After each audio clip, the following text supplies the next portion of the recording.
Hi, my name is Laura Henshaw and you're listening to Uncommon.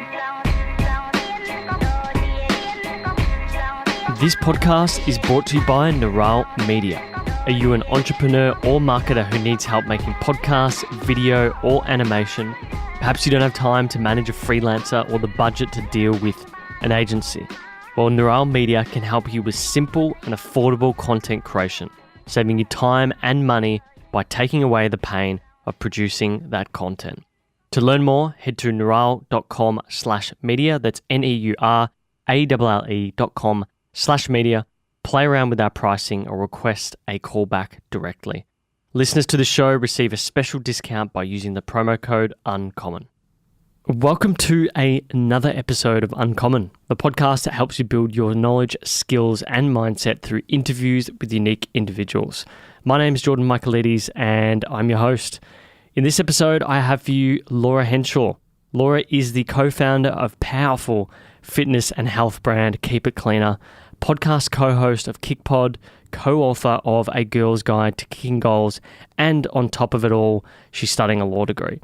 Laura's also the fiancée to last week's guest, Dalton Graham, so do go check that out. What I like about Laura is her first principles approach to product development and how that has permeated into the Keep It Cleaner business. I think what Laura and her co-founder Steph Smith have built is quite astonishing. I think in under 18 months, Keep It Cleaner has built an app, a grocery line stocked across the country, which I think will have around 80 products by the end of the year. And they've hired a team of up to 10 plus staff. And I think what's even more astonishing on that is the cult following and influence they've garnered and continue to grow in what is now a health and fitness revolution. These two kingmakers, or dare I say queen makers in this case, are like sort of the Rock and Kevin Hart of young female inspiration in Australia. And I think they've been overlooked by the tech and business industry simply because they just fit within this whole lifestyle, Instagram and influence demographic. So I think watch out for what Laura gets up to in the next few years. I'm absolutely sure it will be big. In this episode, we covered a lot, including growing up and her life as a teen, meeting and admiring Steph Smith, dealing with stress and anxiety, building her audience, and of course, the Keep It Cleaner business.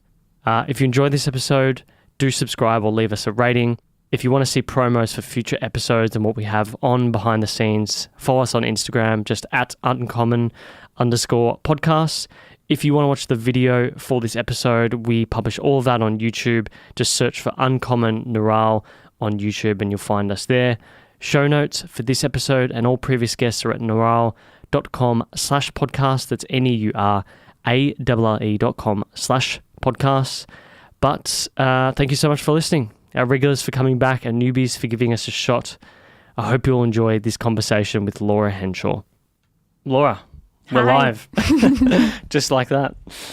Now, I had so many things in terms of icebreakers to ask you. I had things like DJing and kebabs, home and away and Brum. But I think I want to start with, what's your high school email address? How did you find that out? I'm not going to say until I hear what it is. So in high school, I have to give some context to explain it. I wanted to be Reese Witherspoon in Legally Blonde. Okay. Her number plate on her car was Ms. Blonde, MZ Blonde. Okay. But that was taken. Of course. So I had to add something and I wanted to keep it with the Legally Blonde theme. Okay. So my email was msblonde_legally@hotmail.com. Fuck, one of the originals. Wow. Did you get on MSN at all? Yes, and I could not tell you my name. Was my name my email? I can't remember. I can't remember. I spent a lot of time on MSN. And you'd say... Hotmail is totally different to MSN. Yes. Yeah. You'd say BRB. Like if you were on MSN and you had to go to dinner, you'd be like, soz, mum is making me go have dinner, G2G. Like BRB in 5 minutes.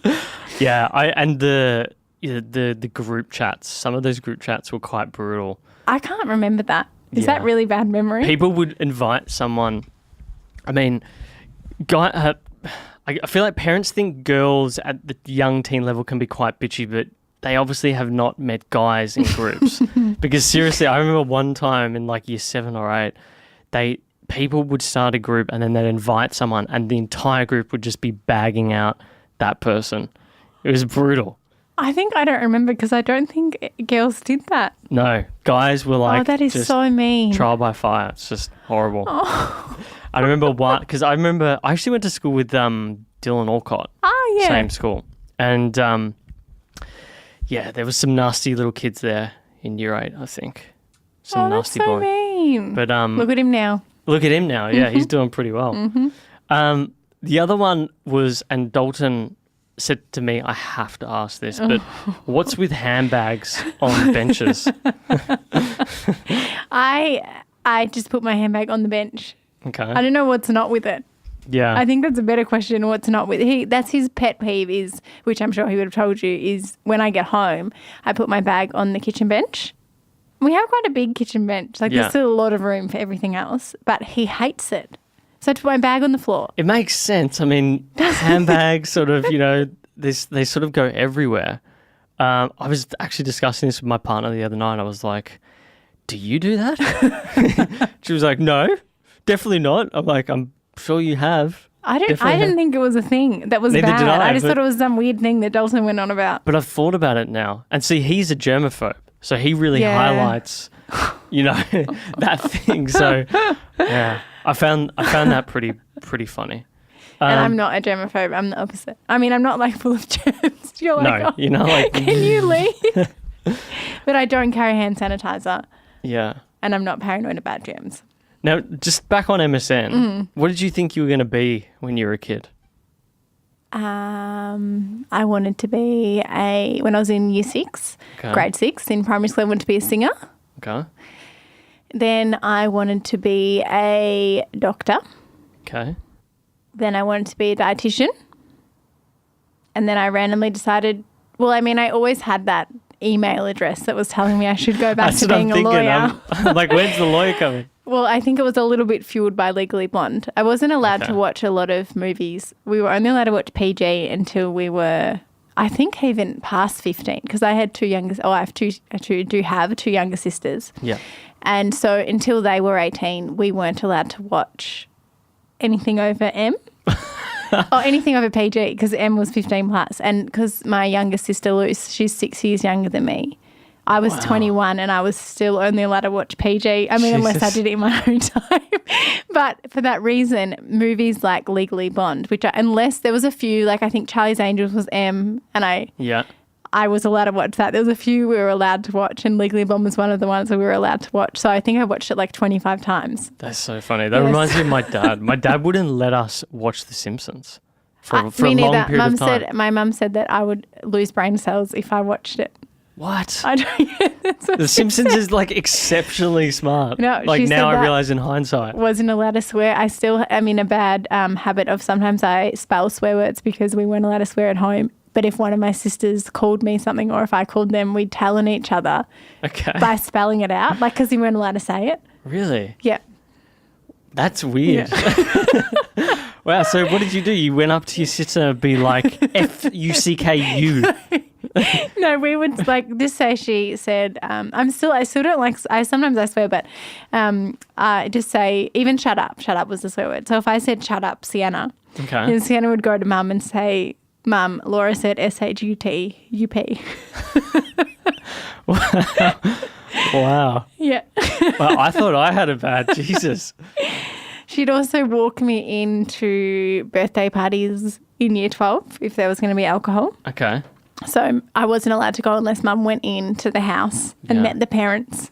Wow. Yeah. That's something my dad would do. Yeah. My dad would do that. I remember my 18th birthday, we had a legal disclaimer on the invite to say that like if you come here and you're drinking, it's not on me. Basically is what he said. That's so good though. He's just like, my dad is a very like classic, grew up in a Greek family and just wanted to be Aussie. So he looks very Greek, speaks like ochre as anything, but he's so stern about certain things. It's quite funny. The parties thing is interesting because, he would be very strict. I remember one time I was looking after my sister who's coming here later, and it was at this party I met my now fiance. Aww. But we nearly didn't meet because my sister told on me that I'd gone to this party. And so I was like in massive trouble on the way to the party. Anyway, it all worked out and then we met. But I will always remember that night, I think. It's very, very funny. That's so special. We're lucky. But I think that's a sibling. My sisters would do that as well. They'd always, and now it's so funny because back when I was a DJ, I did go out quite a lot. Right, and my sisters were like, Laura, like this is just, you've just gone off the rails. Like this is just revolting, like all this stuff. And then 3 years later, they now go to way more festivals than me. I bet. Which is totally fine. But I'm like, I wish I recorded what you said to me when I started going to nightclubs. Were you guys restricted with like the bad food that you couldn't have? Because like we had no junk food in the house. Yes. And then so when I hit 18 and I had enough, even when I was like 12 or 13, I had a job like writing and delivering things. I would spend the whole of the $10 just on lollies. Did you have any of that? So we had, my mum's very healthy, but also I think because we were on, she didn't spend a lot of money at the supermarket. So it was very much like we had oats for breakfast. Mum would make it in the pot with water. Like we wouldn't have milk. It was oats and water. Jeez. We'd put cane sugar on it though when we had it. And then I'd always have just like a sandwich or something, yogurt at school. But I was always so envious of the kids. And it's so funny, Steph and I always talk about it now because she was one of the kids that had the best lunchbox, like with like roll up and tiny teddies and all those things. And I just had like a sandwich and like a yogurt and a piece of fruit or something. And then I'd get home from school and I'd be like, Mum, I want something delicious. And she'd be like, well, have almonds or Wheat Bix or something. So, wow. But we did every Saturday night. We all had... we were allowed to have an ice cream. Okay. And Mum would Saturday night, we'd all watch a movie together and have, I sound like such a dag, have a Magnum or something. But that was more of a budget thing, I think, we were healthy, but it was more so a budget thing than like I was only allowed to have ice cream one night a week. But if I did find coins around the house, I'd always buy, especially in high school, a Boost bar. Okay. Remember Boost? It still exists. It's a Cadbury bar. Yeah, it's sort of like... Got caramel and like biscuit things in it. Yeah. Wasn't Boost... Wait, Boost is like, I know, it's like a sort of poor man's picnic. Is it? Well, I can't have picnic because of nuts, so That's yes. right. Not a poor man's, but it's like, it's an innovative picnic. Yes, exactly. It's like it's got like nougat or something like that in it. Yes, but I'd buy one from I think back when I was in high school, it was a bit cheaper. I feel like chocolate bars have gone up. I think it used to be about $1.50 or something. Oh, it's so expensive. Do you remember the days of like you could buy like the sort of little, they were like little balls and they're sort of sour and they were a cent each? They're like... I'm not that old. I'm joking. I can't remember that though. They're like these little bowls and they're like this big and you can get all different colours and they were like, some were sour, and they were sort of like... They were 1 cent. Yeah, they were all one. It was super cheap. Or you could buy like, 40 for 20 cents or something like that. And there was Coke bottles and sour Coke bottles and all that. Can't remember. Now, there's a whole bunch of things I want to cover today. Yes. I think I beat Dalton with your notes. Beat Dalton's notes with your notes. I've got so much here. Very impressive. He was a good help. Okay. He was very helpful. I think we had our interview here, went for about an hour and a half, and then after that we sat here for about an hour and a half. So he was just like, we could have just kept going. We should have kept going. You should have. Now, what I wanted to do today, because I think the way you've done a lot of previous interviews is talking about how you became a model, influencer, then running the business. Mm-hmm. And I think those things are useful for what I want to do. But what I really want to get into is how did you and Steph intentionally build the brand that is Kick? But first, I think there's probably like 5 key components to that which led to it. And you can correct me if I'm wrong. I think one would definitely be your parents' divorce, and we'll touch on why later on. Meeting Steph, obviously. I think modelling, and particularly that time in Milan. Potentially, I think you've said in the past that you've had anxiety. and then also learning to build an audience through Instagram. I think if you mash all these things or put them in a petri dish, that's how you get the principles for Kick today. Would you say that's right? I've never heard it like that. Really? That's so interesting. I'm interested to hear why. Okay. Well, the first thing with, let's cover your parents' divorce. I think you've spoken about that a few times. I don't want to go too much into it because it's already there for people to listen to. But I got a sense from that you sort of learnt to be an adult a bit faster than most kids, which happens to a lot of people with parents that are divorced. So I'm curious as to what principles you hold or learnt from that period of your life that you use today. That's a very good question. I've never, ever thought about it in that way. I think it definitely did make me grow up older. I felt like because I was the oldest, I'm the oldest daughter, I felt like it was my responsibility almost to keep my parents together. Okay. And I think it's not my parents' fault. I think it happens in every separation, but often kids get caught up in the parents fighting and things like that. And you kind of feel like you're in the middle. Yeah. And you almost have to choose, which is really hard and you don't want to. And so I think I definitely became more responsible. And I think that's probably the main thing from that is I've never, ever thought about it like that. I think it would be being more responsible for sure. Yeah, because I think you said something in the past about it was around then your mum started to really reinforce the fact that you had to just do things on your own. Like you would have to, if you want this, I don't know, this clothing item or a car or this or that, you just got to go out and do it yourself. And that's what I got, at least from that.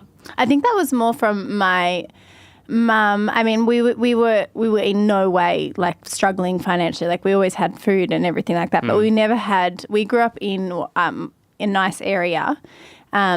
But we were I didn't have as much as all of my friends in that area. So I was really lucky to be in a really safe and lovely suburb, but it just meant that I would always compare myself to my friends who had, and their families had a lot more. Interesting.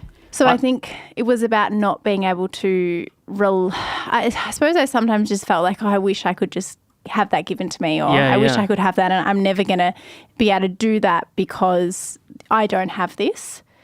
I always had that. It was the same thing. We really grew up in sort of the Bentley area, and then we moved to Brighton because my parents my dad broke his foot and he found a house there and he bought that, and we lived in this absolute bomb of a house for 3 years. But I remember that. I remember stuff like that where you'd go to school and the kids have $50 notes to buy stuff from the tuck shop, and I've got these woggy looking sandwiches. I'm just looking at this, then looking at their pizza, then looking at this, then looking at their hot dog. I know what you mean. It's sort of, and they had, people would have maybe flashier phones or clothes and stuff like that. Phone, I remember. So I remember I was on the bus in year 8. And I don't know if iPhones were out by then, but I had my mum's old Nokia, which was that brick phone, and everyone else had a better phone. And I remember once I was on the bus and I don't know why, but I feel like as kids, or even in high school, you rank your parents' wealth is something that kind of makes you popular or unpopular or uncool, or it's something that people consider if they want to be friends with you. Yeah, exactly. And I had this phone, and I pretended that my phone was dead and I didn't have credit to use someone else's phone because I didn't want whoever was sitting next to me, because I was obviously trying to impress them, which I look back now, I'm like, oh my God, why did I care about that? It's ridiculous. But I didn't have a phone like everyone else, so I didn't want to pull mine out because I was embarrassed. Yeah. I was embarrassed by it. What was the phone that you had? The Nokia where you just play Snake. But it had been around, the huge brick phone. Yeah. It was large. Yeah, I had a Motorola, the bottom was a flip, but everyone had the sort of fancier Nokias, the ones that where you if you hold it on the side, the phone would extend out. Hello. So, yeah, that's interesting. That's very interesting. What was your first job? 14, I remember you saying this. Yeah, 14, 9 months. As soon as I could. Did you not have anything before that? Like, sort of odds and ends? A job? Yeah. No, didn't have a job before that, which made things like, that's another thing that I hated was casual clothes day. I feel like I always hated that in high school because I didn't have, because we weren't in a financial position to buy new outfits all the time. So I think even to think of one different outfit a term, which is only for a year, for me was like, and now I wish I could go back to this person, this however 14-year-old or 12, or I was probably 13 or 14-year-old when I was so self-conscious about this, because it doesn't matter. But the thing is, you would never convince that 12 or 13-year-old that's exactly right. Laura. So as soon as I could work, I did, and I went to Subway, and I had so much fun. We worked, it was often just my friend and I, who was also the same age, running the Subway Ivanhoe shop. Okay. Just by ourselves. Does it still exist? I think so. I think the owners have changed, but it does still exist, and then we moved to the pizza place next door. Wow. Yes. Yeah. Well, any kick fans can go do a pilgrimage back to Ivanhoe. But I just can't believe I used to get $6.70. It was only for 2 months because I was training wage, but I think I wanted to argue that it doesn't take 2 months to learn to make a sandwich. Maybe one shift. I worked at Hungry Jack's, worked on a broiler. You ever heard of what a broiler is? Mm-mm. It's like a machine that is a conveyor belt. This will make you never, ever, ever eat a McDonald's or even if you're drunk. Like, it is horrible stuff. They basically come in like little meat cakes. So they're like dehydrated, like flash frozen meat cakes. And it would sit in a box that, I can't remember if it had plastic in the lining, but it was like it was sitting on the cardboard. And so you'd take them out and you put them on this conveyor belt, and they come out of these perfect little plump things of burger patty. Oh, so they still do that? They must. It's the only way that they can make I can't say I'm a money. frequent visitor. I couldn't say you would be, no. But I'm just saying, if anyone is listening, that will forever turn you off that. I remember doing that for like 6 months. I would have to ride home. I'd be working till like 1 a.m. and I stink. Stink of burger meat. And then I get like some missed call on my Motorola flip phone.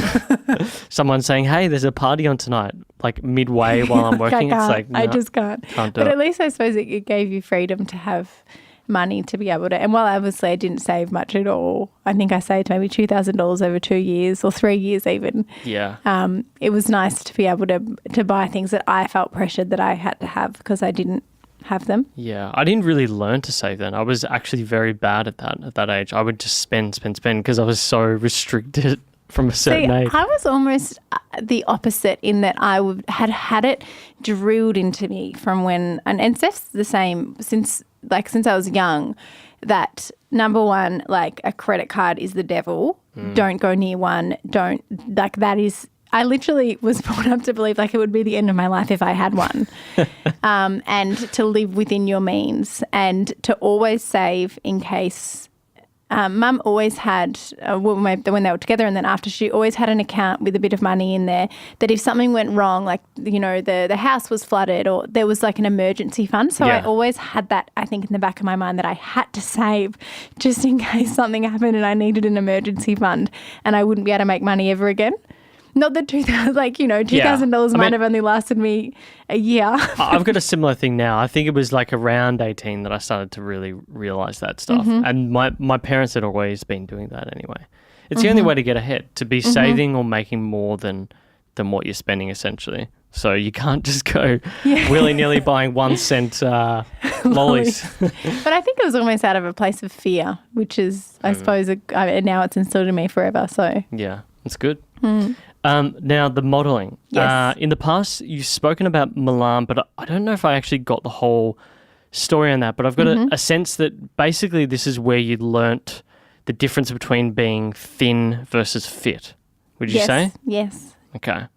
And I think that is really, and particularly with modelling, I got a sense that maybe just in some of these past on-set interviews that you maybe weren't really happy with the situation, like as in you weren't 100%. Like I can tell the difference between you talking about kick versus you on an on-set modelling interview. Yes. You know what I mean? So I don't have any passion for it anymore. So I find that in interviews I kind of skip over it a little bit because I just don't want, like, I'm happy to talk about it, but it doesn't interest me anymore. I've done it. So I went to Milan when I was, I think with modelling, I had an agent who was really fantastic, but he was a mother agent who would place you with other country agencies. Okay. So he had originally actually placed me in Shanghai, and I was so excited to go there. I thought that would be amazing. And then I heard a few stories about it, and I actually think that my measurements had gone up a bit too much, so I couldn't go. And then Milan came up, and I think thinking as an Australian, and I didn't work that much in Melbourne, but with modelling, and it's like with anything, with acting, or I feel anyway with the industry, it's like always the what if, like I have to go and try out this opportunity because what if I become the next Miranda Kerr? Yeah. Like what if Victoria's Secret is there and I've never, like I know I'm never going to be a Victoria's Secret, but just as an example, like what if Victoria's Secret were there and they happened to see me and they walked past me and then they casted me and then it changed my life. So it's this thought in your head of, it's like a carrot dangling, like, but what if I should go there? Yeah. And then you get there in reality and it's like there was just hundreds and thousands of girls, thousands of models there. The industry is just, I would get to a casting and the best thing about Melbourne and Australia is you go to a casting, they'll already have chosen the 4 girls they want to see. You'll get a particular time usually and you go in for your 15 minutes, you're done. In Milan, they don't cast. I still can't understand it. You get to a casting for a 1-day lookbook shoot, which was probably paying half of what it would pay in Melbourne. The agencies there take 50%, which is where in Australia they don't. Yeah, it's quite a lot. So it was paying half of what it would pay in Australia, and you get to the casting and there was probably 500 girls there and they are choosing one person and there is every type of diversity in over 500 people. It doesn't make any sense. It's like well, that's right. It's like what do you want? And I think that helped me with modelling kind of understand when I look back on that it's not, if you're not chosen for something, it doesn't mean you're not beautiful or you're not good enough. It just means that they didn't want your look. Because half the time I don't think they really knew what look they wanted. Yeah. Why do you think they do that though? Like what's the benefit for them? Like if you're sitting there for 12 hours in a day. Yeah, that's how long it would have been. Like why waste your time? I think it's just the fashion industry over there. It's quite different to Australia. I think it's still a lot bigger. There's a lot more. There's a lot of showings, which is something we don't have, which is where you sit in. I only did one, I think 3 days I did it. You sit in the back room, literally in like some tiny, it's like a closet, but a little bit bigger with clothes in it. And you sit with probably 3 or 4 other models and all you do is wait for clients to come who want to buy those clothes to put in their shop. To come and select items. They want you to do like a kind of a runway parade in the store for them to see what it looks like. Okay. But until a client comes in, you just sit in the room and wait. And it's so like, weird. I've broken my throat. And it's like you're there from 8 till 6 and you're just sitting the whole day until you're asked to go. But for a lot of girls there, it was a lot of, there was a lot of girls from Russia in Milan and a lot of them I spoke to that the life that they had in Italy was better than the life they had in their country. So I totally understood that. And a lot of them lived in houses with like 10 girls in one house, which is just crazy. But that, they all stuck together and supported each other. And it was really, and there was the other thing that I found really strange was the promoters. Okay. So there were these promoters and they waited at the front of every casting. And they're like these young, cool guys that give you their card and they add you on Facebook usually. And then they take you out for dinner. But because a lot of the girls there, it's really, really sad, a lot of the girls there don't have a lot of money because there is so little work and so many girls that they're like, oh, okay, great. Like I have a free dinner. Of course, who doesn't want to go to a free dinner? And they take you to a really nice restaurant and then they take you to a nightclub. And I think the way that works is they get paid for bringing models into nightclubs because the model scene is so big there. Yeah. So it looks like it's a form of marketing. Yes. Yeah. So they're like, okay, lots of models here. There. Good place. Yes. Literally. But that was really like I think I went to the first maybe 4 or 5 dinners and then I kind of realised what it was and I was like, I'm not about this, and then I didn't go back again. Yeah, I can imagine.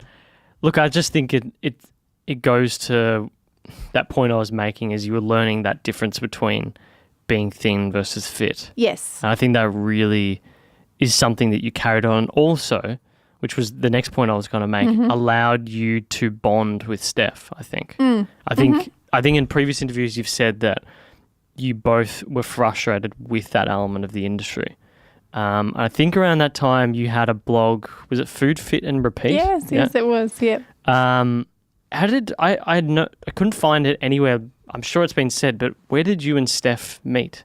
We met at Fashion Week. So we had met, this was before I went to Milan and before Steph went and modelled overseas in New York. Okay. So it was when we were both, I started modelling, I think I was 19 when I started, and Steph is a year younger, so she was 18, or maybe I was 20 and 19, something like that.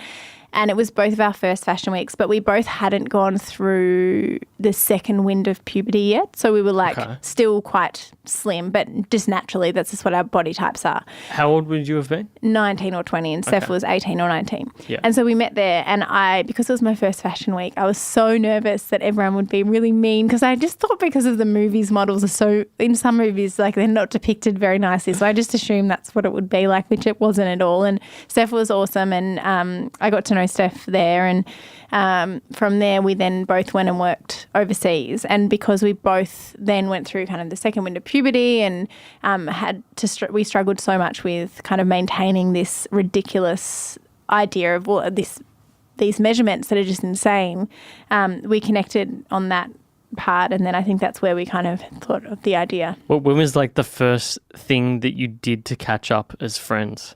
Do you remember? Yes, we went to Top Paddock in Richmond. Okay. Yes. Way back then. For lunch, yes. Jeez. Yes. Man, Top Paddock's been around for a long time. It might have been Tall Timber. No, I think it was Top Paddock. I can't remember one of them. We went to, in the time that, because Steph was away, I think she went to LA and then came back, and then she had a trip and worked out what she wanted to do, and then she went back and spent, I think she was in New York and LA for 5 months. So it was quite a long time. Yeah. Yeah, I can see how, I guess going back to that point of being fit would have been reaffirmed through that friendship when you have someone like that thinks the same. Yeah, for sure. And I mean, you guys, I guess in the years that you've had with Steph now, I was just curious as to what have you learnt from her? What do you respect about her in particular? Oh, so Steph is someone who is always happy for others, which I think is very, very rare, especially. It's hard to do. Especially in this industry. She is honestly, back when she used to go to a casting, because you'd kind of be in competition with other brunettes I wasn't really, because I never got any work, but for Steph, she got a lot of work. So there was three, it's always the same. There's 3 brunette girls that work really well in Melbourne and 3 blonde girls, and they get most of the work. And so if Steph went to a casting and another blonde girl got it, she would be so happy for her, just as happy as if she got it. And I thought that was a really great trait to have, because not a lot of people have that. And she's also really, really sure of who she is. And she's helped me so much with processing criticism, especially when I ever question what I'm doing. She'll just be like, this is who you are. This is what you stand for. This is why. So what on earth do you care about what this one person is saying? Uh-huh. And she's always been, I think when I see, I look up to Steph a lot, and when I see her being so okay with Steph has 4 times more followers than me, so she gets 4 times more criticism because it's just the way it works. Mm. And so the way that she can deal with it is so cool, because she's just nah, I know who I am. I'm not going to change doing this because I like doing this. And this is a part of who I am because you don't like it. So, and I can see how that would have helped through business as well, because a lot of the game of business is being slightly disagreeable. You got to push back on people a lot. Definitely, and that Steph has been. I would like to say I'm not a pushover anymore, but I reckon that has been a slow process, and it's not that. It was Steph ever did that to me. It was that she taught me how to not be a pushover and stand my ground, because she does that. And so I looked up to her, and I still do. Yeah. And said, okay, well, yeah, I can do that too. Well, I think it's, in those notes you gave to me about Dalton is learning to be, and we spoke about that in the interview, learning to be more confident, and indirectly through him as well. And I think it's not about being a pushover. I know my partner said the same thing to me. She's felt that in the past, maybe when she was a bit younger that she could be a bit of, like nasty friends, or whereas I would just say, no, fuck those people, because that's just my personality trait. But that's, I guess, that's the good thing about a good friend, right? Yes, or exactly. a good relationship. And she's she's probably one of the only, there's only a very small amount of people in my life that I trust with everything, and I trust that will always have my best interests at heart, because I feel like it's really hard, especially when we've been so lucky and our success has grown quite quickly. There's a lot of people that will not be happy for you and won't actually want the best for you, but Steph is one of the very few people in my life that wants the best for me, which is, it's very, very nice to have that, because otherwise you feel like super isolated. And it would be tough because, I mean, in the space that you're in, people would potentially look to latch on. You could get those types. So I totally understand that. And you don't, that's the thing, you don't really know. I mean, you can judge someone's character, and Steph's really good at that. But you just have to, I think I've come to a point where I know sometimes if someone does something really, this is one thing actually that Steph's really good at, and I'm not, I'm a grudge holder. If someone does something, I will be so giving, and I want to give to everyone. But if I give to someone, and I go out of my way to help them, and then they throw it back in my face, that's one thing I can't overcome. It's something that I've always struggled with, and I need to just take a deep breath and get over it. But that's one thing. And I think as you become an adult, you don't have time for as many people in your life as you used to. Yeah, particularly you right now. You and her, I've heard about your schedules. They're not that bad. They're fine. They're pretty bad. Good. We were lucky that we get to do what we love. But I think that's one thing that Steph's quite forgiving, but it is hard to work out who is. We have the conversation all the time, like, is this person used? But I just think what we do is we just look for the best in everyone, and then if they do let us down, we're like, oh, that's okay. Like a lot of people have. So especially in the industry, you just don't. If you lower your expectations a little bit, you sort of come to expect it. Yeah. Now, with the anxiety, I found this interesting. I can't remember where it was mentioned, but it was there. I found it somewhere in osmosis. And because I'd had anxiety myself, I was intrigued as to how it's helped you.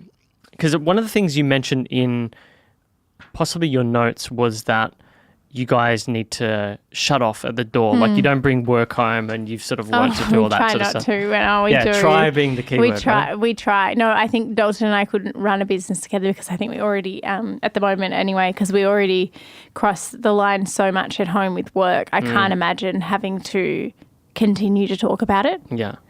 But I feel like you would have learnt through this process and potentially having anxiety about when you're going to blow a gasket. Yes. And that you need to for sure shut off. For me, it's usually a day on the weekend that I need, and I have to, and it's not even because sometimes, unfortunately, Steph and I, and this is something that we've just had to come to terms with, like, I think coming up from not this weekend, but then again, Steph has an event for her sunglass company, Soda, this weekend. So she's got something this weekend, but I don't. And so then from for her this week and from me next week, I think we've got every single weekend has an event or something for the next 3 months. And that's okay because we've accepted them and that helps grow our business. So we're totally okay with that. But I know if after, like, I think if I get, sometimes if it's 4 or 5 weeks without a weekend or like even just one day or just a switch off time, everything builds up and then it gets me. Yeah.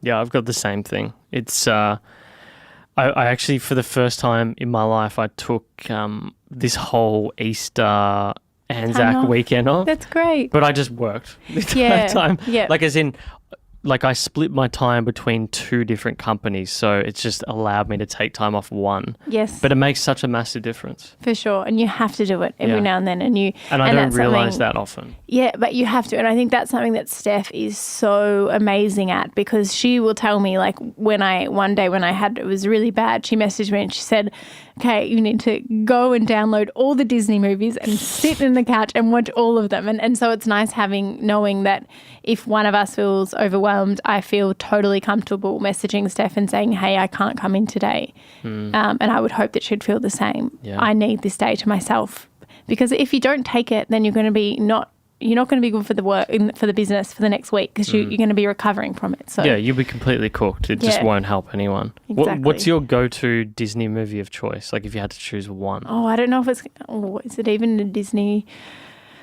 I like The Lion King. That's a nice movie. Is that even Disney? Yeah. I'm pretty sure it is. I hope so. Steph's an expert. I hope so, otherwise she'll be mad.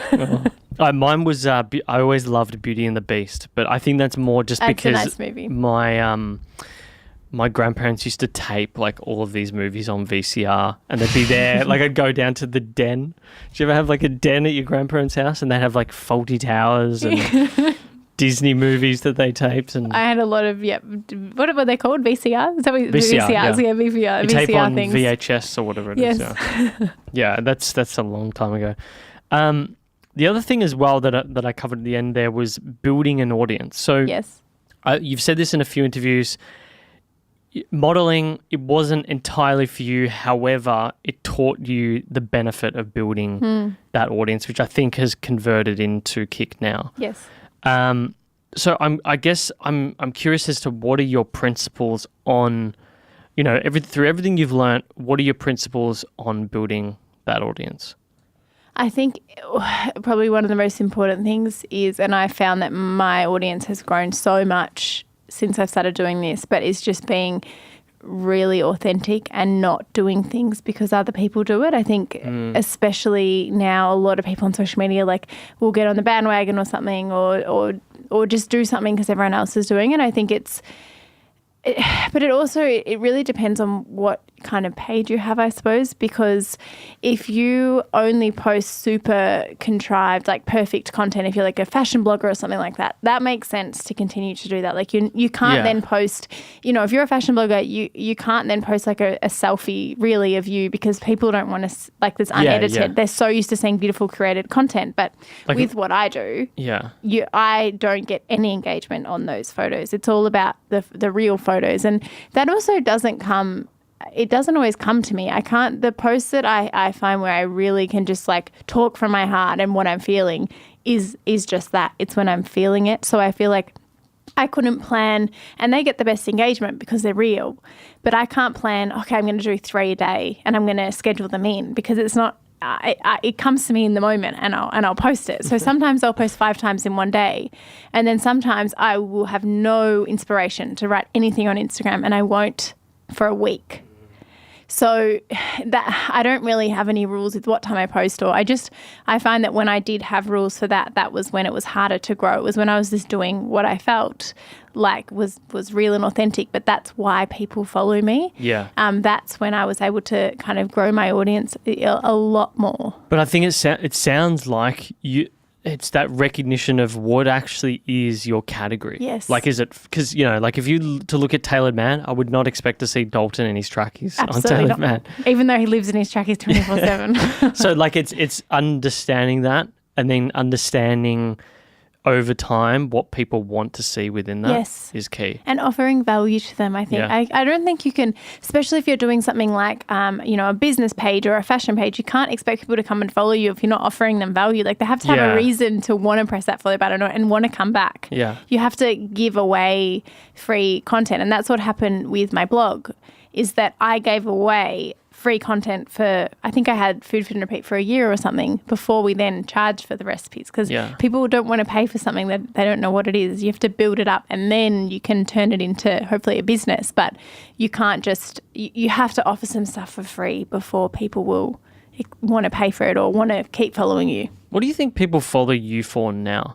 Because it's a good question. Because I found it interesting. Dalton and I were chatting about, what was it, last weekend? Mm-hmm. Some of the downsides of social media with that recent post. And I think that to me was interesting, and I sort of was trying to get a sense of, what do you think people want you to post? And I wouldn't say that is a good marker of what you should or shouldn't post. I was just, in the early days, I'd suspect people followed you because you were doing recipes and whatnot. They probably wanted to know what I ate. What you ate.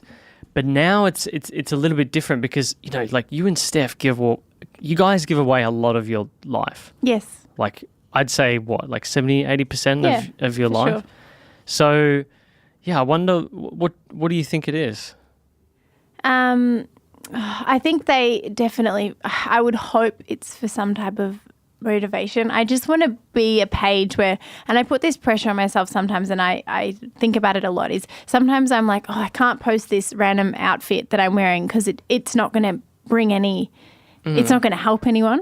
So I have that battle in my head quite a bit, that if something's not going to be beneficial for others, I won't post it. But then I'm like, well, I just want to post this, so I'm going to post it. Even I've kind of come to the conclusion that not everything I have to post has to be solving any problems. Not that I do, but just something really positive like that body one I did about bloating last week, or that I think is positive. But I think for me, I always think back to that girl who was 13 and who didn't want to have casual clothes day because I didn't have any clothes to wear, and I cared so much about that, and I thought that was like the end. That was the only thing that mattered. And I think back to that girl all the time, and I think, what would she have wanted to, like, what would have helped her, you know? And I was still like really confident, and I was fine. I wasn't bullied or anything like that, but it was just internal.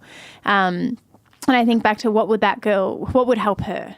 And so when I looked back and I posted that photo where I was bloated, and when I get my period, I'm like halfway through pregnancy bloated, like not just a tiny bit.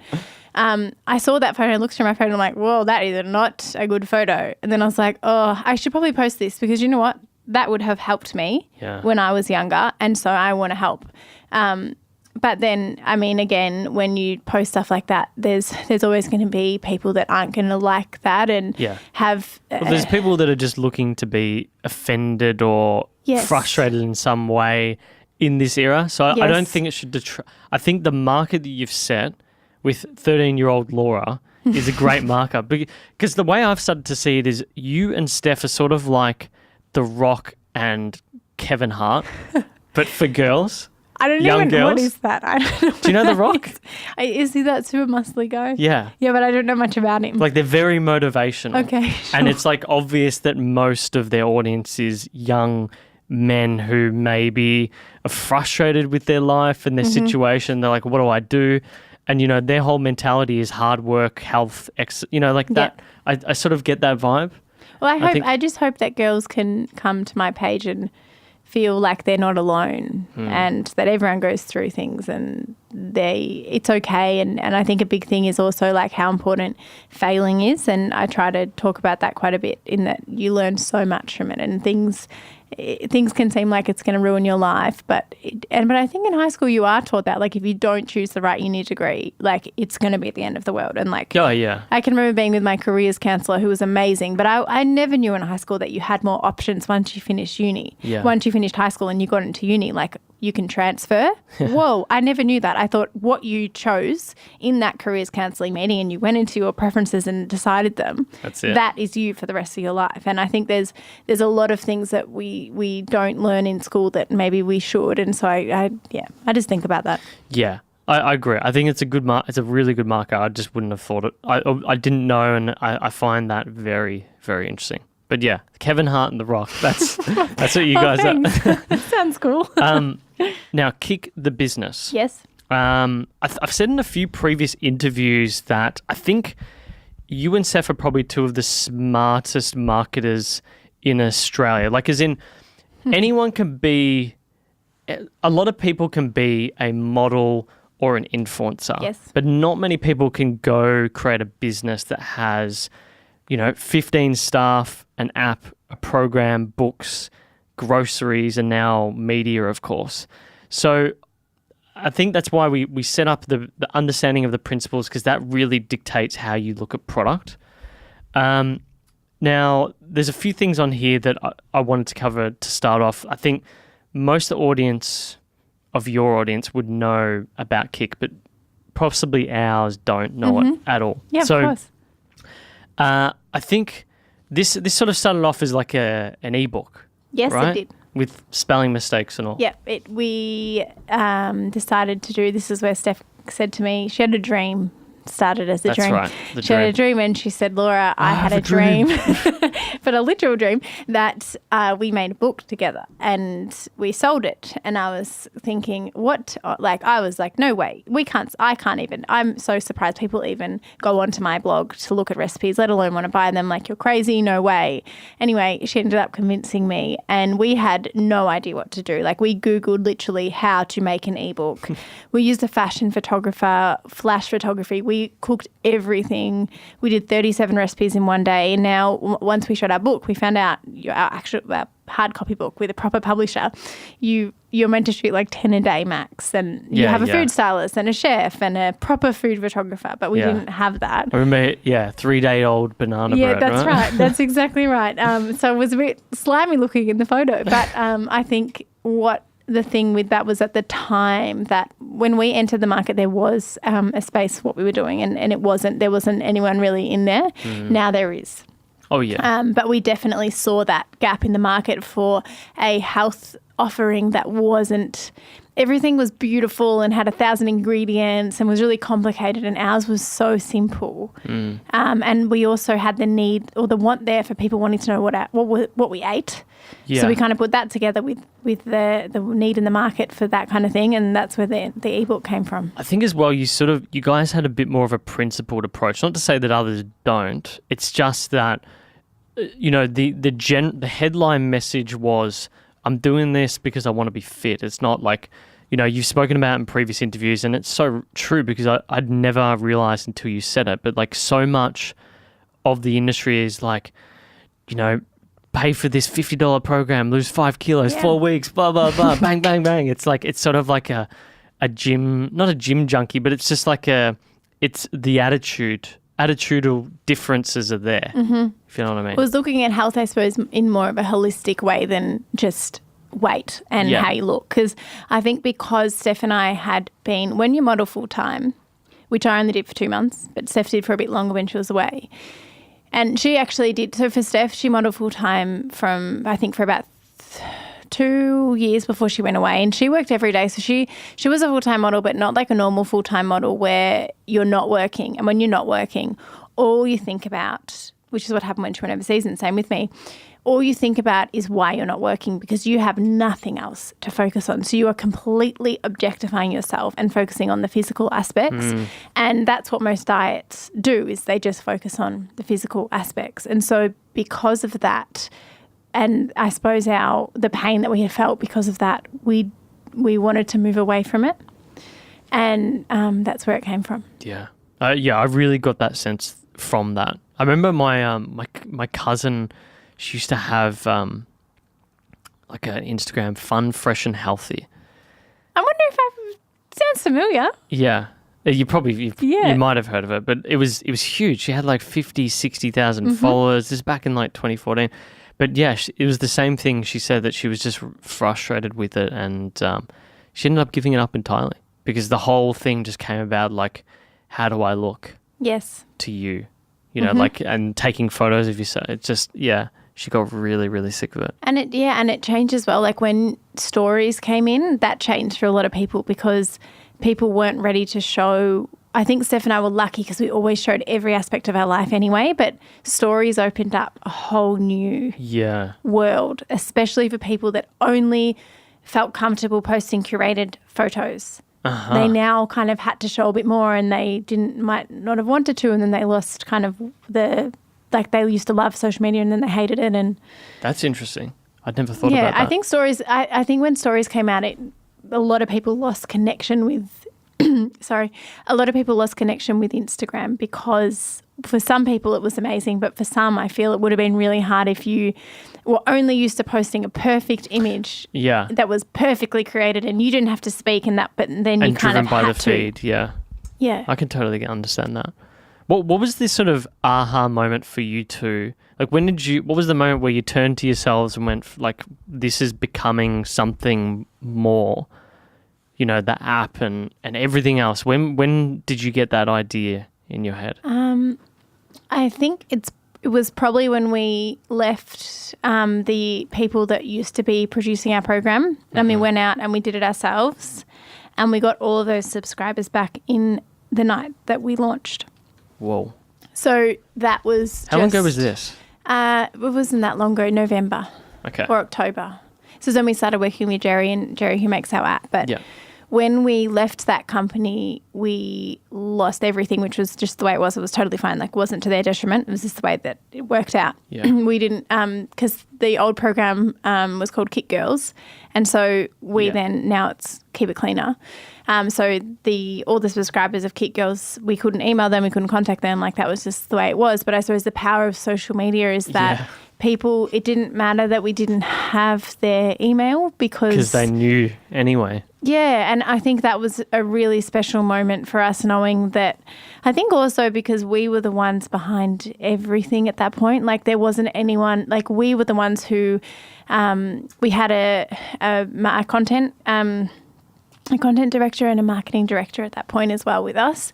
But we were the ones who'd kind of done, we'd created, most of it and been in the works for a bit of time. And I think to know that we had done that and we got the subscribers back, and it wasn't because of any other reason except that people they liked what we did and they liked Keep It Cleaner. That was like I think that was a really cool moment, knowing like, hang on, like, we can do this. I can imagine to know that. That's very powerful. It was extremely, especially because we didn't think that we could do it. So that was very, very, very special. So the brand now, this is one thing that you don't get a sense from Instagram how big this is. Like, you've got digital side, I guess private label groceries. Yes. Would you say the bulk of what you do is the program, The program. So the program is what makes up most of our day, I would say. It's probably 70-30 would be the balance to program to products. So we've got two business partners in the products, and they do a lot of the logistical work and the day-to-day operation. So Steph and I are heavily involved in, and we all work in the same office, so we're all involved in every discussion because we all have desks, which no one has an office. It's just like two big desks. Yeah. So we all talk all the time. We're always making decisions together, which is really great. But our time is mainly focused on the program because that's probably where we're really involved in the development of the products, what products we're going to do, the branding, any kind of marketing that we do for that, all the social media stuff. But we're not involved in things like the delivery of products to Coles, things like that, or dealing with the actual contractors. We've got our business partners are absolutely fantastic. Yeah, and you got people to do that. Yes, and that's not our strong point either. So it's been really nice to be able to trust. We've got Tom and Jim who are just fantastic, and we can trust them, and they understand what Keep It Cleaner is. And it's nice because we all work in the same office, but Steph and I work a lot on the day-to-day operations of the program, more so than the products, definitely. Yeah, that makes sense. And so then you work with PlaySide as well, and they do the app. And so you've got the app. Do you still do is the ebook updated or the book? The ebook is gone. The ebook is gone. You've got the book though. We have a book, yes. We have a book. We published a book with Murdoch. Okay. So that sells through all good bookstores. It's a good price in Big W. You can get it there. Okay, so we've got books, we've got groceries, apps. There's a lot there. I got a sense from the interview on Shameless that you wanted to expand. I think you guys started posting about this recently. You wanted to sort of cover each different section of the grocery store. Yes. So you got like a pasta sauce. So we've just launched the past few days. They're going into Coles at the moment, some new products. And we'll actually have 86 products by the end of June, which is 86. Very scary, yes. So at the moment, we have 28, not including the new products going into Coles over the next few weeks, which will be about 10 new products. And then we will have 86 by the end of June, which is super exciting. Damn. 86 products. Yeah, it's pretty crazy. We never thought that would be the case. And the business is, I think, in October it will be 2 years. 2 years. Yes. And so do you think, like at the moment you've got roughly 15 staff. Do you think that will grow significantly because of that? Yes, we will. Maybe one or two. Okay. But I think what I really love about our business and in any small business is that everyone helps with everything, which is great. I think by people being involved in a lot of the aspects of the business, it really helps because everyone's across most things, not in a way that you waste time because it's not smart for people to be doing obviously the same job, but everyone is so involved in the whole business, which is actually really handy, and it's meant that we haven't had to expand. I would be worried to grow our team to a level where, you know, you don't get to talk to everyone every day, you don't get to touch base with everyone, and I think we all talk about how much we love the team size that we have. So I suppose for as long as we can keep it that way, I think that we will. Yeah, I think you'd enjoy a book called Small Giants. It's about very unique companies that are able to still continue to grow but maintain that smallness, which makes them unique. Yes, I think that's really nice to have that. So you've got you expand in the groceries, 86 items. Yes. What intrigues you about the digital space? Like, what can you lend us anything around the app? Yes, what would you like to know? What are your plans over the next year with the app? Yeah, so we want to improve the running tracker and the period tracker. In there, we've got a lot of plans for that, which will be really exciting. We basically just want to make sure that the app is being updated, and Playside are absolutely fantastic. We work every single Monday at 1:30. We have a meeting, and all together with the whole app team and our team, and we go over what we're working on that week, what we're improving in the app. We go through a lot of the feedback that comes in. How can we improve from there? What are people wanting more of or less of? And obviously you can't really take everything on board because everyone has personal preferences, and, you know, you can't just make the app perfect for, you know, Sally in Coburg, but it doesn't work for everyone else. So we're very, I suppose, objective with looking at that feedback. And we are always working on updates to make sure that the app is we really, really, really want it to be the only, especially for young girls, because there's so much kind of online, and we just want to make it especially in the health space, it makes it difficult. We never want them to feel overwhelmed. We just want it to be as easy as possible for them to access their workout, access their recipes, for them to love the recipes. If they need meditations, and we have meditations on there, we'd love to start doing more with that. So I don't think there's ever a point with the app where we sit and think, okay, we're done. Of course, yeah. This is great. It's like, okay, what can we do next? What can we do next? What can we do next? Yeah. So we're always trying to improve it. Yeah, I get a sense that between you and Steph, I don't know if Dalton said you sort of spoke about this at that EY breakfast, but you had this sort of event that was talking about how to build a brand in a way, yes. right? I get a sense that the strategy for you guys is like clearly just product. Like, I have not, apart from some random ads on Instagram, I don't see much real marketing from you guys. Like, the only thing I see is testimonials and feedback. Yes. And conversations around what's in the actual app. So it's clearly like you've sort of got that tech mindset that you often see where they focus on product. Yes. Is that where you guys are coming from? Is that all that really matters to you? It's just like, okay, we want 13-year-old Laura to like this thing. Definitely. I think we find that the girls that are going to stay on the program for the longest, or the girls that are going to sign up, are because their friend, you know, at school or at uni or at work said, I really like this program and it's made me feel good about myself. And so we're not focused. I mean, of course we do Facebook advertising. It's important. Everyone does it, but we have a huge focus on the actual product, because we don't want to, you know, make a really shiny ad and someone sign up to it and then they're like, oh, this is the worst, I'm not going to stay, because that's not what we want. We want to create like long-term relationships with our subscribers, and we also would hate for anyone to go on the app and feel that it was not enough value, because I think back to myself when I was 13, and if I was asking my 13-year-old self to pay $19.50 $19.95 a month to get a program, you know, for health with workouts in it, I would not want to be ripping that person off. I would want to be offering, like, you know, the most value as possible, which is why all we try to do every day is just improve value in that program, because we want health. It should be accessible to everyone. And I mean, like personal training, it's great if you can afford it, but not many people can afford it. No. And not many people can afford a gym membership. And that's okay, because we've tried to create a solution that is affordable. I think the app is like, it was $19.95 a month, so it's less than $1 a day. You have your PT workout every single day.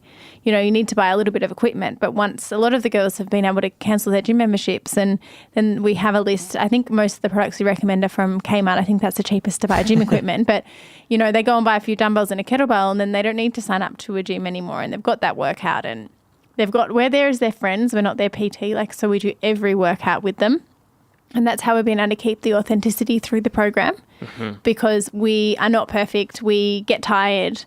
We struggle, we complain, just like anyone would. So it's like when you work out with the program, it's like you're working out with me or Steph, and then you have the PT telling you what to do. Where do you think that was reaffirmed? Like, have you just always had that belief that you just need to keep improving the thing that you're creating? Or like, was there something where that really came from, where someone gave you specific feedback? No, I think it's always been like that. And I think that's one thing that Steph and I said, that when we took the company, like we did it ourselves, we left the company that was creating the app, or the website. We didn't have an app at that point. That was one thing that we said. We said, we're doing this because we want to be able to work on this every single day and dedicate our whole life, or for as long as we do it, to improving this thing that we've created to help making health accessible. And I think that's why maybe we have been able to be so successful, because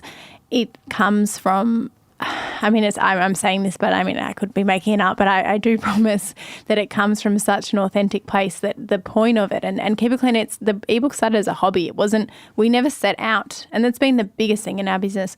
Profit is number 2. Number 1 is sticking to our brand values and improving the product for people. Well, will come if you do that. That's exactly right. And if you focus on I think if you focus on profit first, so, if you spend all your money on advertising and, you make these really shiny campaigns, then when people come, they're not going to stay, and there's no point of that. And there's no incentive for you as a company to reinvest and to continue to improve. And so what ends up happening is you become like these stories we hear of these, fitness influencers who start these programs, and they basically rip off young girls. Yes. Which is a horrible thing. There was one recently, I can't remember where it was. It was in the UK or something like that. And it sounded pretty horrible. Yeah, I think it's a really common thing, and I see those on Facebook or whatever, and I just feel like, it's sad. I hope that we'll be able to help that person one day. Yeah, I think it'd be good to see like a Facebook campaign from you guys around some of those horrendous. No, it doesn't matter. We definitely we recommend to the girls to never go on a strict diet plan or anything like that. But I think that one thing that we believe in is that people will come when they're ready to come, and they might try another program, and they might, what the thing is in the health industry, and I think this is the most successful people in the health industry would believe this, that the whole value of your business, and the whole objective of it is to make people healthier. So if someone signs up to, there's a VOS bottle in front of us, the VOS program, and that changes their life, I do not want them to come to Keep It Cleaner, because they are happy and they are healthier and they've found something that works for them. So I think that's our objective, is just to make people healthier. If another program is going to do that for them, fine. That's okay, because we just want them to be healthier. And I think that's how we've been able to stay in our own lane and really, really, really just focus on what we're doing. It's not about what other programs are doing. It's really focusing on what we're doing. And that way, I think that's how you can keep innovating, because if you're a step behind, you're never going to get ahead, I suppose. Yeah, that's one of the big lessons I've learned running my own business, is you don't worry about your competitors. You just focus on your thing. In this case, you followed with a principled approach. You already know what the margins are. So if people are willing to pay for it and you can add some value, then that's all that really matters. And then you just you try and get better and better. You try and deliver more with the same amount of money that you have. Yes. But the best thing about the online space is that the products is different, because every product you create costs a certain amount of money to create it. But with an online subscription, there's scales. no limit to, how many people you can help, which means when you help more people, you have more budget to be able to reinvest it back into the business and improve it. Yeah, it's the classic tech company approach. It's just reinvest. With growing the I guess the program side of the business, you've probably been asked this a lot, but what are your plans for overseas? So that's a hard one. I think we've got girls in about 75 countries, but some of them have like maybe 3 people or something. Yeah. But we have got an overseas presence, a small one, but we know that to go overseas and really give it a crack, we're probably going to have to go and spend time in the country that we want to give a crack, I suppose. And we also, our program is, while it's, a lot of the ingredients, it's in English, it's not translated in other languages. Yeah. So if we really want to target, France, we are going to have to translate it. And that's something that we know, and it is something that we know that we would do, or we will do once we can. But this year is really about focusing on Australia because, there's so many people here. We haven't captured the whole market. Yeah. But then America and UK would be, I think, good ones for us. But we also know that we want to make sure that if we're really going to give it a good push, we would love our grocery products to be there as well to help with the brand awareness, because that's, I think, really helped grow the brand, which we are working on that. And that could be a possibility this year, which is really exciting. And then also make sure that it's seasonal, because obviously have more winter meals in their winter and things like that is really important. So it seems that this year, 2019, is about obviously that element with the groceries, but sort of establishing yourselves further and just reinforcing what you've done since leaving that other business. Yeah, that's exactly right. Okay. I'm going to be intrigued to see what happens in the next 2 years and how that changes. Well, so, like when you get a bit, I can see you guys get a bit itchy and be like, let's go do something else. Yeah, no, I think it'll always be the best thing about the program is we can just keep improving it. And I think that's something that's ingrained in Steph and my personality is that we're not settlers. We never, sometimes I just wish I could just stop. But we're always, as soon as something, we're doing one thing, we're thinking about the next thing. And I think that's just what makes us who we are. But it has been really helpful because we are, we're so proud of the app and everything, but we can always make it better for people. Now, if you were, I'm going to theorize, this is just a thought experiment, right? Let's assume tomorrow you and Steph have a falling out and you have to go start your own businesses and you got to do something. You've got to create a brand that's sort of similar. It's in the lifestyle space. What would the first 90 days look like? I cannot tell you. It's a fear that I have, and it's something that I'm really, really, really interested in. I love listening to people who have come from one big business and started it and then moved on to something else and have been successful in the second business. Okay.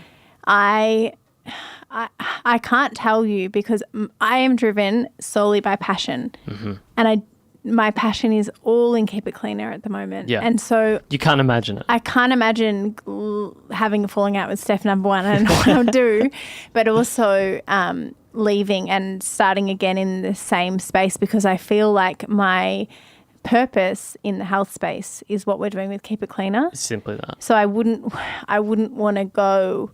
If someone came, it would be the same with Steph. Someone came to us and said, we want to start some other program. I don't think it would be as successful as Keep It Cleaner because our passion is and our purpose and we live and breathe Keep It Cleaner. And that's something that's been, I think, so paramount to our success. Yeah. It is us. Yeah. We do it every day. And that's I couldn't tell you. It sort of sounds like you would do basically the same thing, but with probably. Another. That's so funny. Now, we were talking before about your I guess, schedule. Yes. Every weekend is pretty much covered for the next few months. I think so. And I know... Not every day, just one of the days maybe. Dalton and I... We basically were chatting about how intense that schedule can be. How do you manage your time? I know you were speaking before about taking a day off and watching Disney movies. But I'm just curious, like, do you have like, are you very like intensely managing your calendar? And No, like, definitely do you have any not. processes that you follow or anything like that? Just find the best way to do it is I don't really look at because a lot of the time is our events and things will be booked in by our marketing director, and she'll obviously ask us about it at the time that they're coming in and we'll say yes, but then we don't really think about it past that. So Steph and I take every week as it comes. Okay. So we'll literally on Sunday night look at what the week, and I know in my head now because I checked a few days ago about the weekends being booked up for a while, but I feel like if we put too much emphasis on it, it will be overwhelmed. But I find that even if every day, like even if there's a week where literally every hour is back to back with meetings and things like that, you get through it. Yeah. It's just a day that you just happen to have to move through a lot of things. So you're not like far ahead. You're not often looking far ahead or anything. Definitely not. And even with my uni, like I'm being really lucky with uni. I only do one subject a semester. Yeah. So that's fine. I'm not overwhelmed by it. Sometimes I feel like it's hard. I find with uni I can't multitask. I can multitask with everything else I do, but not with uni work because I really have to focus. But it just happened that my major assignment essay is due on Monday, and Steph was working with Soda this weekend and we didn't have anything on. And so it just worked out that last week when I was in class, I'm like, oh my goodness, shit, or SHID. I feel funny swearing on podcast. God, that's so funny. I haven't even started it and I've had this for 5 I haven't even started it and I've had this for 5 weeks. And then I looked at the weekend, I'm like, oh, thank goodness I've got the weekend to do it. But then again, a lot of my friends this weekend from high school are in Byron Bay and I didn't get to go because I just had to do my assignment. I think we're just in the mindset of we've got to do what we've got to do. And just keep going. We just do it and we don't look. We just do it. Now, that thing on your uni degree. Yes. We were having a chuckle about that the other day. Like, why do it? I genuinely like. I want to prove it to myself. Okay, I think also my parents probably, or my mum definitely. I think number one, I have a nice, lovely HECS debt. Law subjects are expensive. I think they're about $1,600 to $1,800 a subject, and I think you have to do quite a lot. Like, it's 4 years full time. You do. Didn't you do like commerce law? I do business law, yeah. I still haven't finished either degree. But you do 8 times 4? 32. So 32 subjects times just say $1,500. Yeah. It's a lot of money. It's a lot of money. That I have a HECS debt that I'm like, I can't have wasted that. Yeah. So it's that. It's thinking of how much I've already sacrificed in order to finish everything that I have so far. And I gave up on my PT course. That's the only thing in my life I've really given up on, because that was too much and I didn't like the course. But this degree, I just want to finish it. And I have to say this semester I'm doing insurance law and I'm not enjoying it as much as I usually enjoy my subjects. But for the past 2 years, I really enjoyed going to uni. It's almost like an outlet of like, I don't have any pressure on me except learning, which is, I'm really lucky. I appreciate it more, I suppose. It's a weird place, isn't it? Yes. You feel like you're just sort of in a world without responsibility. Yes. Like that's what I always felt when I was at uni. It's like, yeah, I'm a student. Yeah, it's but great. You're also treated like a student. Yeah. And I struggle sometimes with that. I mean, to go from like when we had that the EY talk, which was really like that was a pinch me moment for Steph and I. Like to be able to talk in a room with, you know, the people that are the CEOs and COOs of the biggest food companies in Australia, to them to sit there and talk and them to write 2 pages of notes on what you say, and then to go into class and being told that you didn't answer the question correctly is like, I mean, I get it because I'm not saying I'm an expert in anything, but it's hard to totally. That's something that I do struggle with, is being taught from the textbook. And if I I find that I like to apply things to real life, and then I really understand them. Yeah. But unfortunately, some tutors are like that, and then some aren't. Some are very like talking about the history and where things came from, and I'm like, well, I can't apply that to my business right now, so I can't focus on it. Shut up. Yeah. It just must pale in comparison, but it also must keep you a bit grounded. Oh, 100%, 100%. I feel the one thing is I do in Keep It Cleaner and in running the business, I feel really empowered doing that, and I feel like I found my purpose and I love it, and I feel confident, and my confidence has grown. which is great. But I do like uni, and I know Dalton and I always have this discussion, like, because this semester's been really hard. I just am not enjoying it at all. And finding that motivation is really difficult. But I've come so far. I can't give up. Yeah, I agree. I think through a piece of paper, and I'm going to make my hex even more, which is probably like, what am I doing? At least you can fall back on it. Yeah. I know what you mean.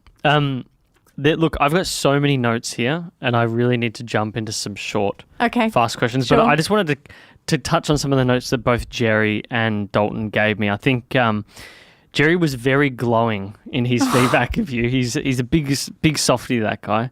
He is. And I think it just reaffirms what I already thought. It was, he was speaking about the fact that your work ethic and the principles that you defined for the platform were those things that we were talking about before, being fit, not thin, and really honing in on that. I remember when he said, like, it was actually in our interview, he talked about the weight thing. Yeah. And I think that really reaffirmed it for him at that point.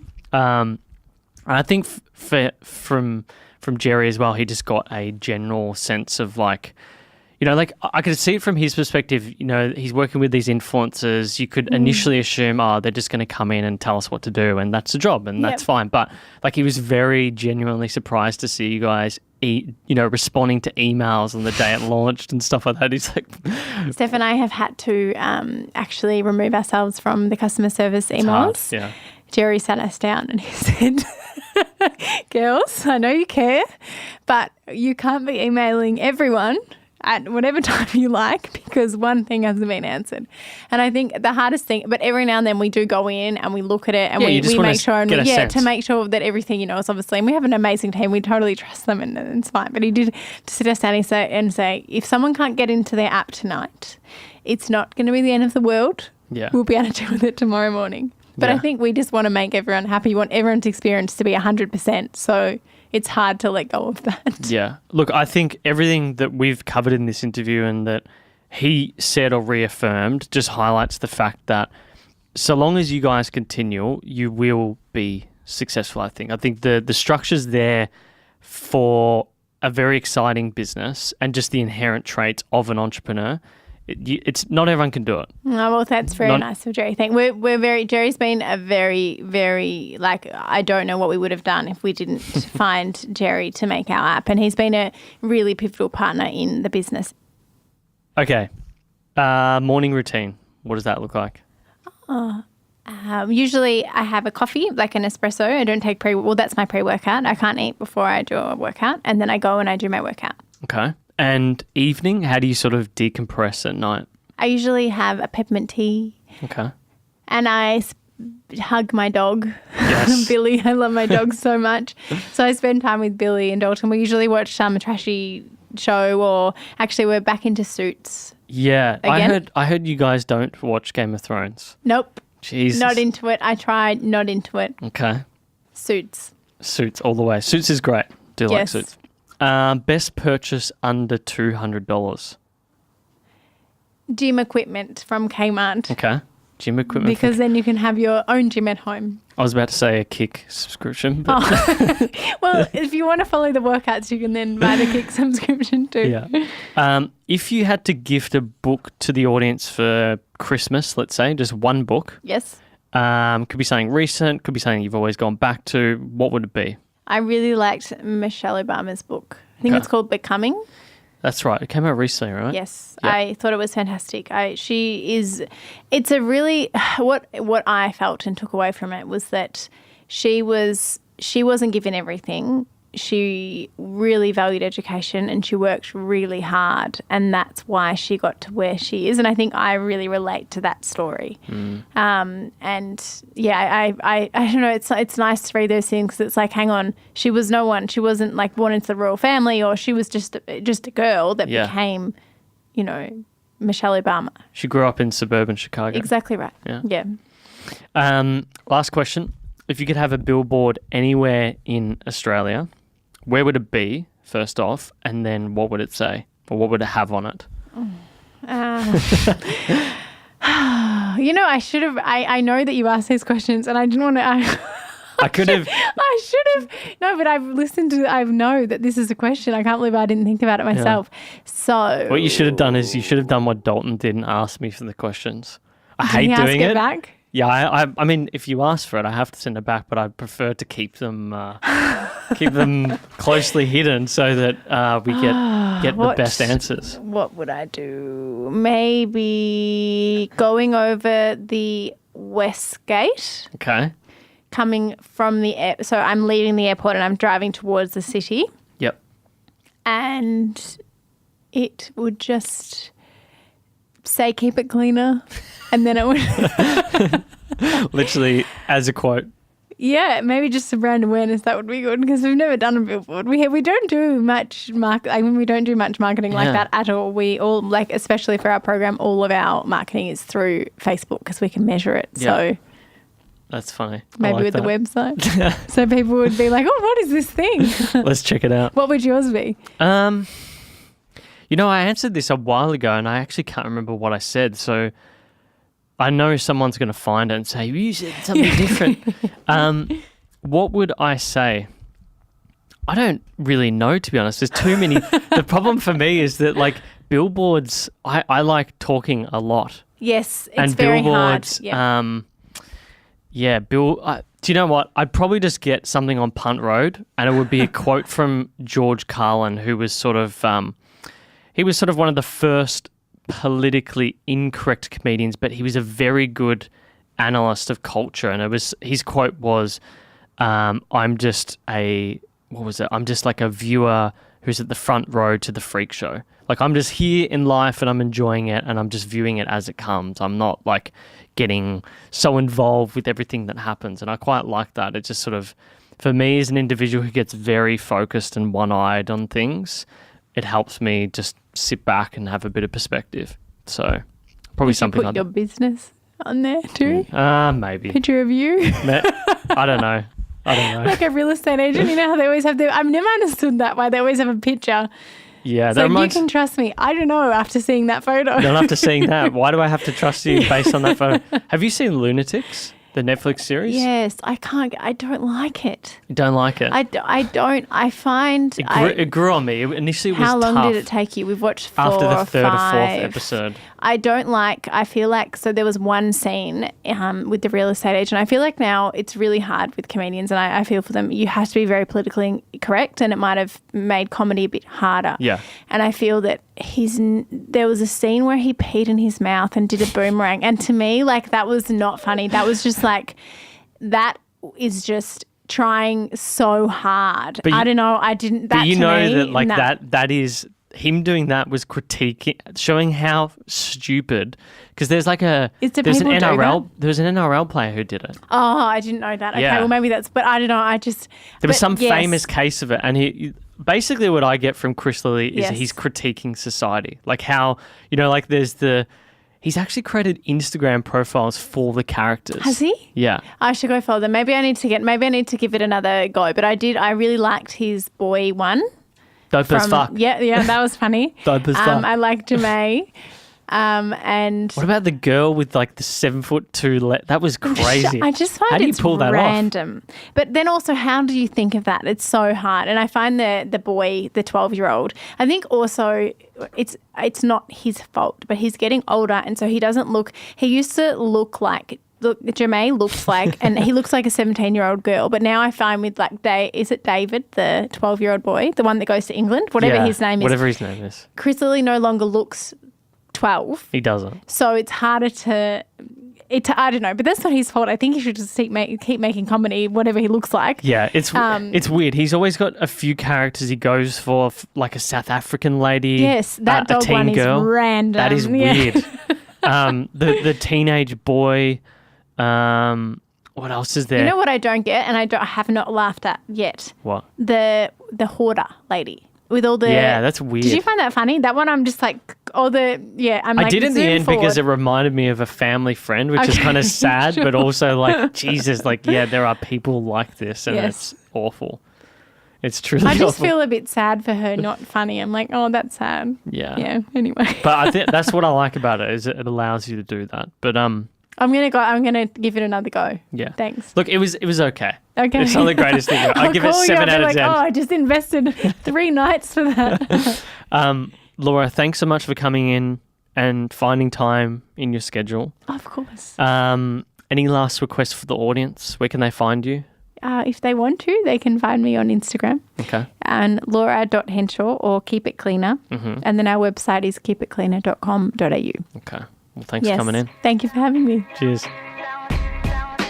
Thank you for making it to the end. Before you run off, subscribe if you enjoyed this episode or do leave us a rating. For Instagram, go follow us on @uncommon_podcast. For YouTube, search Uncommon Podcast and don't forget to subscribe if you're watching this video. Also give us a like or leave a comment on what you thought about the episode. But until next time, thanks so much for listening.